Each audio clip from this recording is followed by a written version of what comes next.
Stopping a war is a complex process that requires a combination of diplomacy, conflict resolution, and, often, a shared commitment by the international community to bring about peace. Although the specific approach to stopping a war will depend on the context of the conflict, here are some general strategies that can be used to prevent or end wars. 1. Diplomatic negotiations. Peace talks. Engaging the warring parties in dialogue is often the first step toward ending hostilities. Diplomats or mediators can facilitate negotiations to find common ground, address grievances, and propose terms for peace. Mediation by neutral parties. Neutral countries, international organizations, or respected leaders can mediate peace talks. They act as intermediaries and help both sides communicate more effectively. Ceasefire agreements. Establishing a temporary halt to fighting, known as a ceasefire, can create space for dialogue and negotiations. A ceasefire can be the first step toward a longer-term peace agreement. 2. International pressure. United Nations intervention.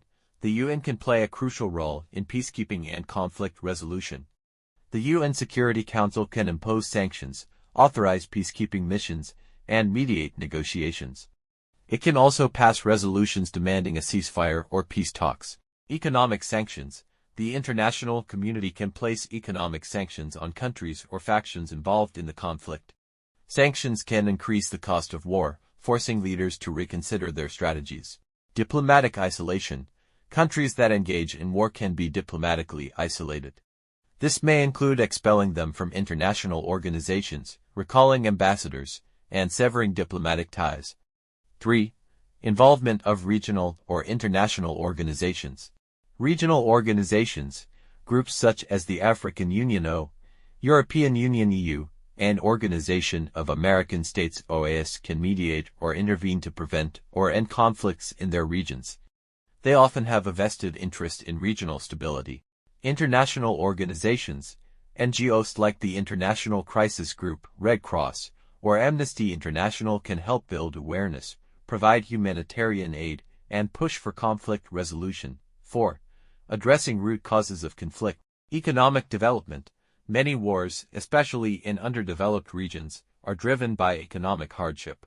By addressing economic inequalities and fostering development, international actors can reduce incentives for conflict. Political reform. Wars are often sparked by demands for political representation, freedom, or democracy. Promoting good governance, human rights, and democratic institutions can address grievances that fuel conflict.